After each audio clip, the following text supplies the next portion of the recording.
We Love Hub. Perimenopause, I would say for me, there was quite a difference between perimenopause and menopause. Or now, would I be postmenopausal then if I haven't had a period for over a year? That's what I am now. So I have noticed little changes. I always had very consistent periods forever, every month, pretty much every 28 days. I started to short cycle and eventually like skip a few periods and then quickly didn't have one. So that all was kind of a pretty fast, say within a year, I think, kind of kind of thing. I had maybe a couple of night sweats like I think in my early 40s. I remember having one once and telling my mom, and she said, "Oh, you might be starting to change like early." And I was really upset because I never had any children. So that kind of really upset me, starting to think that, oh my God, I'm heading toward the sunset of my youth somewhere in the darkness of my mind slash femininity.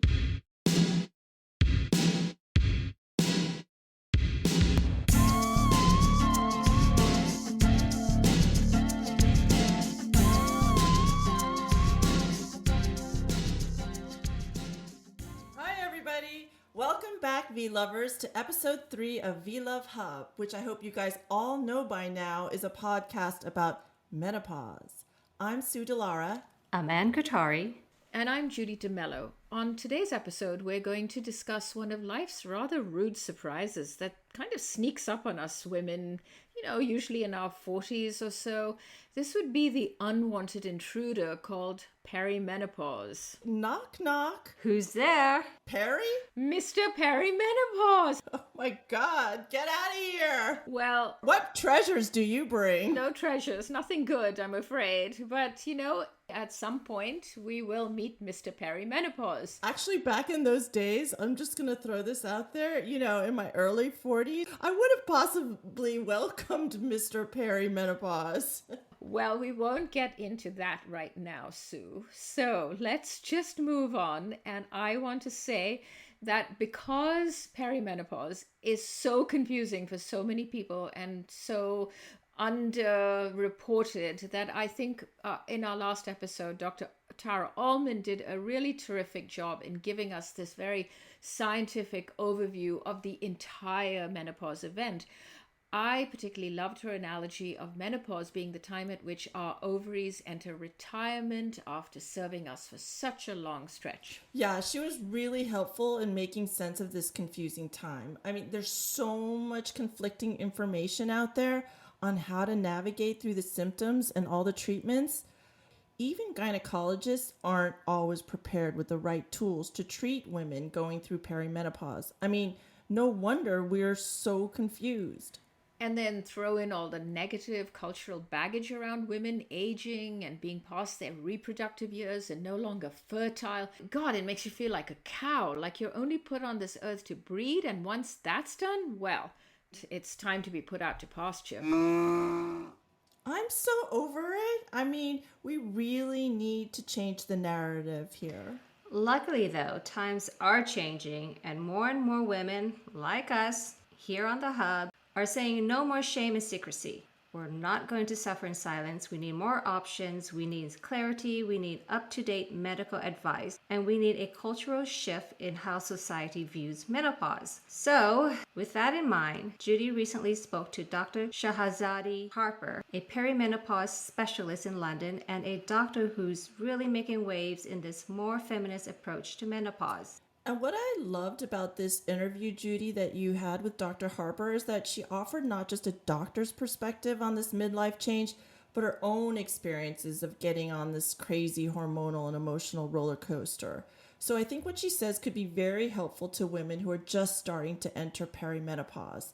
I know for me, when I hit perimenopause, I would have really appreciated some of the information she shares. And so I just want to quickly add that when I interviewed Dr. Harper, her book, The Perimenopause Solution, was not yet on the shelves, so I couldn't discuss it with her. But I have since read it, and we'll talk about it at the end of this episode.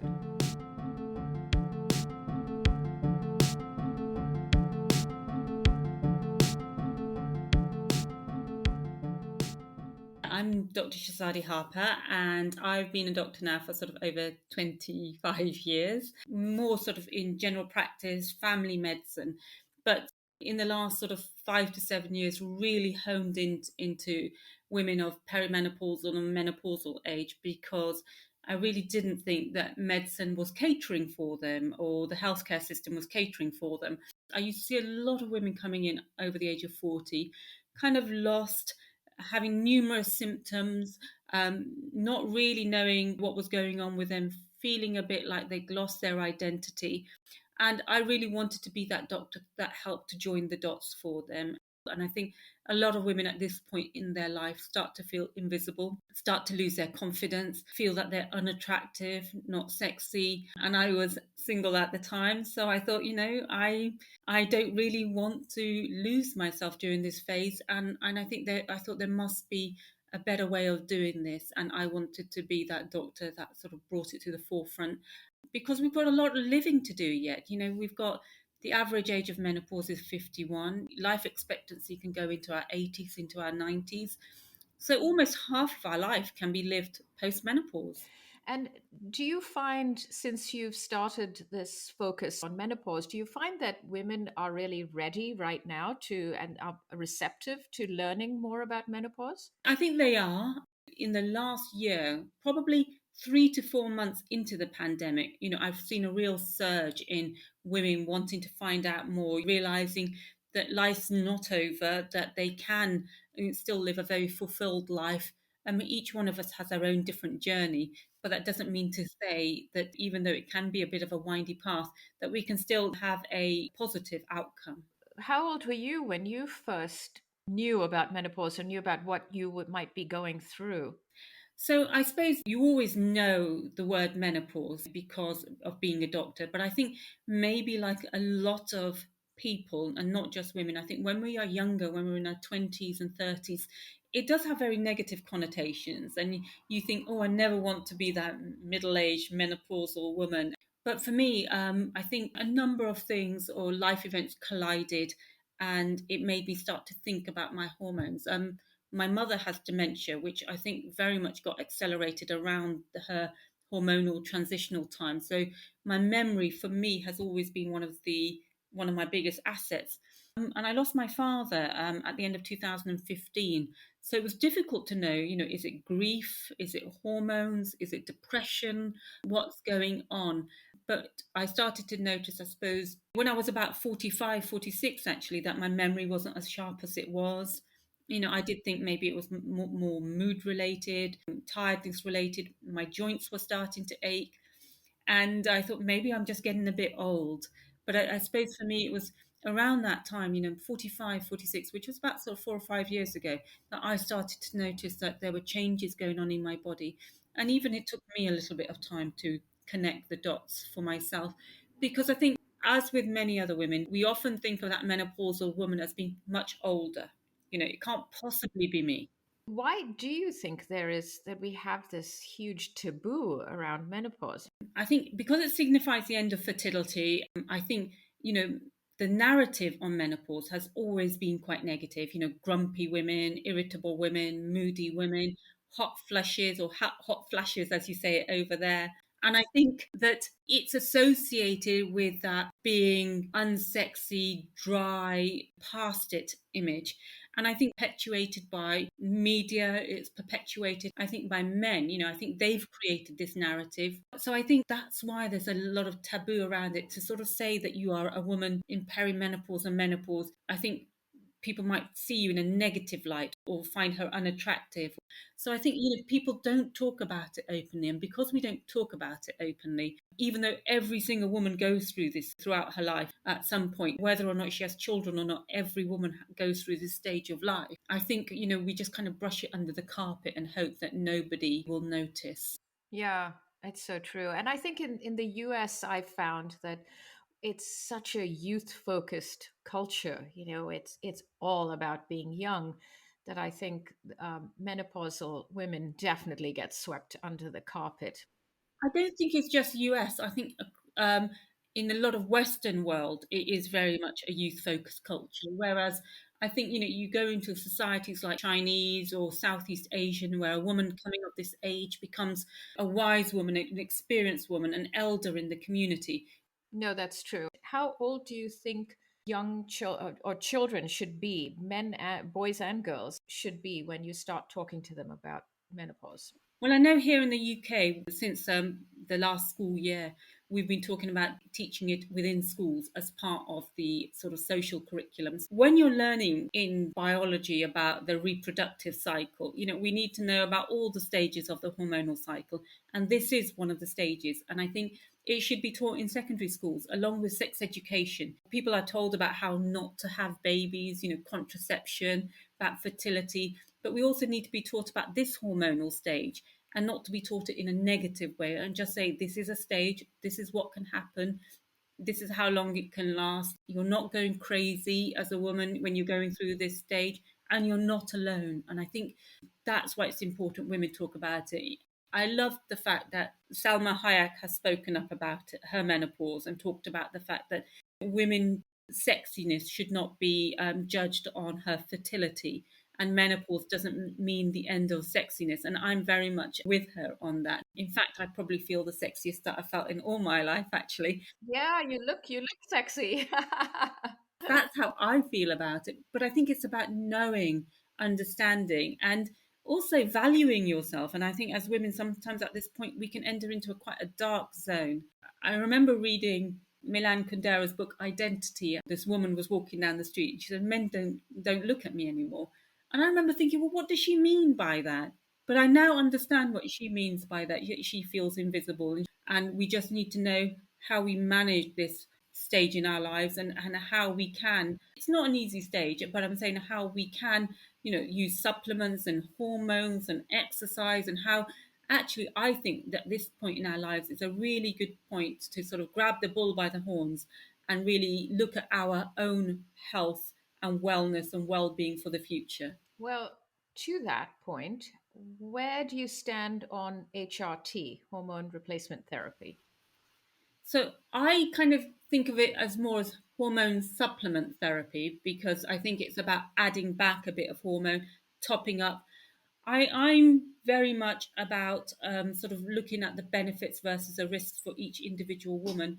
But I also don't think that medication is a magic wand, in the sense that you do need to look at your lifestyle, your diet, how much you're moving. And I often talk to women that you've got to go and do your own homework. But when it comes to hormone treatment, I think there's been a lot of bad press about it. I think it can be a game changer for so many women, particularly in the workplace, helping them with their memory. And that's one of the reasons why I would say, from the point of view of memory and brain fog, that I'm very much an advocate of it, because I do feel in the long run, it may well help towards sort of slowing down dementia. I know very much that it also helps with prevention of osteoporosis and reducing heart disease risk. So hormone therapy, whilst it can help in the here and now with your hot flashes, your night sweats, but also in the long run, if started at the right point in your life, help with heart disease, lowering the risk of that, and osteoporosis. So so I'm an advocate of it, as long as you're on the right balance, as long as your personal risks and benefits are weighed up, because I think, it can really be a game changer for so many women. And what is the right time to start it to prevent heart disease and all those things? So from an evidence-based perspective, the studies have shown that if you start hormone treatment within 10 years of your menopause, under the age of 60, then actually that is the best time to start it. Once we get older, our risk for everything increases, because age is a risk factor for breast cancer, age is a risk factor for heart disease. So starting around 10 years of your menopause, it doesn't mean to say, though, that once you're over 60, you definitely can't. But then it's an individual conversation again, looking at, is it suitable for you? And do you understand that these are the risks, and these will be the benefits that you get? So, within 10 years of your menopause. And what are some of the alternative treatments that you provide? So from an alternative perspective, it really is sort of thinking about exercise and movement, increasing that circulation, that blood flow to your brain, and also weight training and strength training to help build muscle. and also for bone health. So, looking at the things that you might have heard throughout your life from your doctor, exercise more, eat oily fish, cut back on red meat, stop smoking, reduce your alcohol intake. Those are a given, and that is something that you need to do for all aspects of your health. But sometimes taking supplements which have got phytoestrogens in it, which are plant-based estrogens, isoflavones, black cohosh, red clover, certain herbs like sage can help with hot flushes, ashwagandha with stress and with libido, because not everybody can take hormone treatment. For example, women with breast cancer. So we have to think about all women. And I'm very much about menopause being an inclusive time of life. It's not just about treating one group of women, it's about treating all women. What about the treatments like the Fem Lift, which I think helps vaginal dryness and things like that? So now, what's that all about?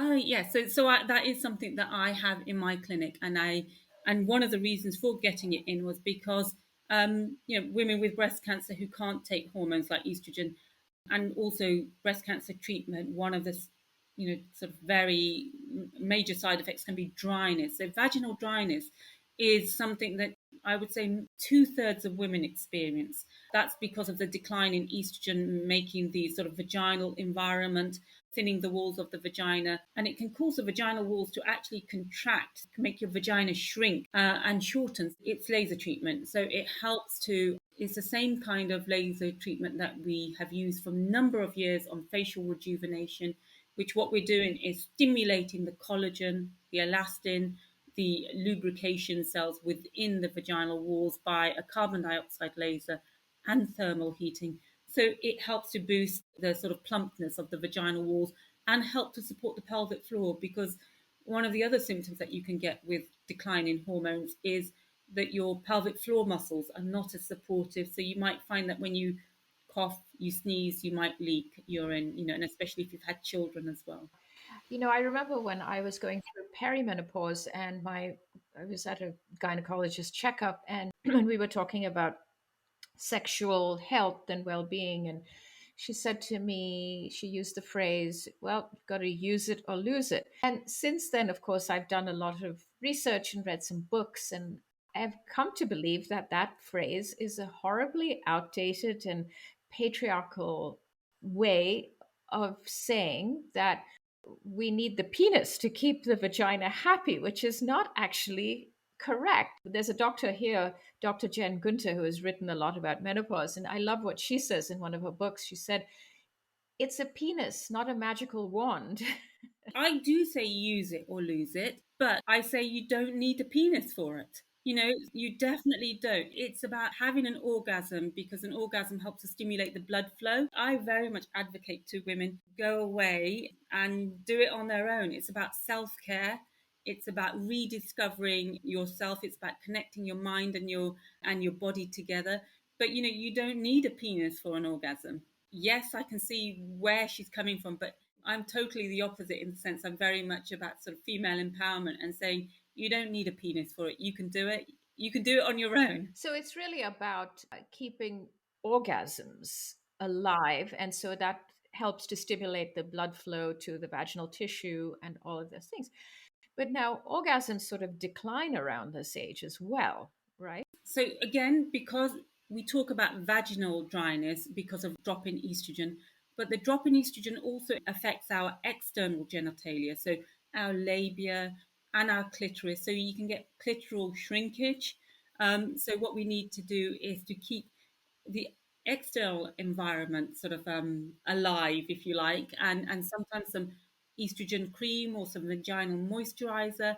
And again, I sometimes talk about sex toys and using them pressed up against as a vibration aspect against your clitoris, because what we're doing is increasing the blood flow to it. Oh, yes. And often orgasms do weaken around this time because of hormonal change. And it's not just the hormones estrogen that is affected, it's also because testosterone levels, often people think of that as a male hormone, but we as women have that.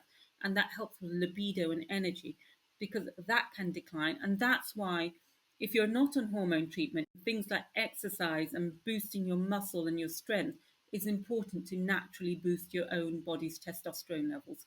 So that's why keeping your testosterone levels boosted, using your vagina, also keeping the external genitalia very much sort of alive, moisturizing it, using sex toys, which is something you very much do advocate for a lot of women who've lost libido because it helps them to reconnect with their body. I think we are sexual creatures. Listening to erotic stories, sensual stories, because as women we do use our mind a lot from the point of view of sexual fantasies. It's important to reignite that as well, even to the point that sometimes I will talk to women about ethical porn, looking at porn sites which have been for women, so ethical porn where women are getting pleasure sort of equally. I think those are important things for women to use as tools around this time to sort of re-engage their mind and their body. Can you come and live over here so we can have you in our group?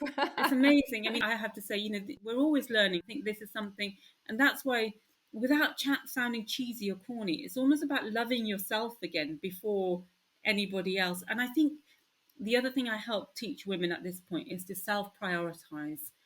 I think we're such givers in life. We are so used to putting everybody else first and not making time and space for ourselves, that really this is a time when you should make some time and space, get your hair done, get your nails done, get the things that you like. This isn't pampering. I don't call this pampering at all. It's necessary from a point of view of a woman's mental psyche, because as women, I think we are very visual creatures, and I think how we look and how we appear on the outside also affect mental health as well.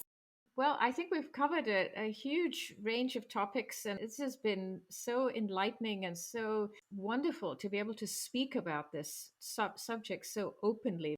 I think there's a menopause revolution going on, and I think more women talking about it, more women like Salma Hayek talking about. I think the word will get out there, and I think we just need to relax and just accept that it is a stage in our life. We can still feel good, look good, and be sexy at this point. Well, it's just been such a pleasure speaking with you, and thank you so much for your time and for your wisdom. Oh, thank you, Judy. That's brilliant. Can I just promote my book? Oh, please. We didn't even talk about your book. Yes, please do that. The book is a 360-degree approach to women's sort of midlife health, because I've written it with a nutritionist. And so we've covered diet, lifestyle, health, HRT. And, it's for women of all ages. Although we've called it the Perimenopause Solution, peri actually means around the menopause. So it's for all women. And it's really to raise awareness so that you see the things that you can do. So you can have a proactive approach to it. And also for younger women, so that they're prepared, and they know what to do or where to go or where to seek help. We hope it'll be really helpful to all women, and also so that they don't feel alone. So I'm really proud of it.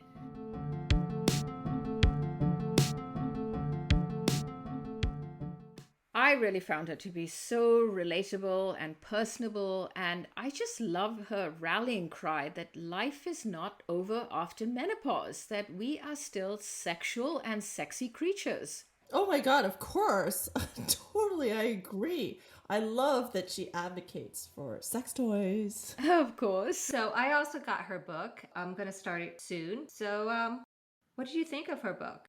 What did you learn from it? Okay, so the book, once again, is called The Perimenopause Solution, and it's available now in the US, online, and in bookstores. And Dr. Harper teamed up with this leading nutritionist in the UK, and what they give you is a really good how-to guide about navigating through all the hormonal symptoms that you might be struggling with. And it covers everything from medical to practical to lifestyle options. And Sue, you're going to love this because they also have some hot stuff in there. Oh, do tell. There's a chapter especially for you on sex and self-love. There's even a step-by-step guide called Your Self-Stimulation Toolkit. Oh my God, that's so hot. Here's an excerpt from her book about masturbation. Shall I read? Yeah, but only in a really slow, sexy voice. Okay, so here we go. Start by stroking your skin on your neck, putting your fingers through your hair and keeping your focus on you. How does it feel? Look at your breasts, gently stroke them, working your way around one breast and then the other, and gently brushing across your nipples, lightly and then increasing in intensity. Allow your fingers to glide down to between your legs, stroking between the lips of your vulva and touch your clitoris. Stroke your legs and inner thighs. Remember, orgasms are good for your health. My heart is palpitating. Here's to my health. I think it's time for us to go. Yep, time for us to wrap up. Yeah, I think so. Quickly. Thanks, Judy.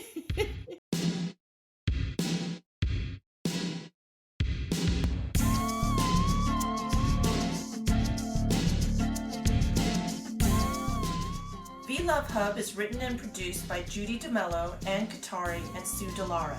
Music by A Cloudy Sky. Post-production assistant, Max Podcasting.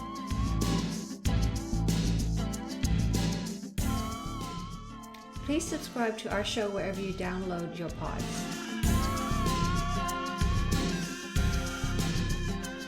And for more information, please visit our website, vlovehub.com. That's VLUVHUB.com. And follow us on Instagram, Facebook, and LinkedIn. See you next week.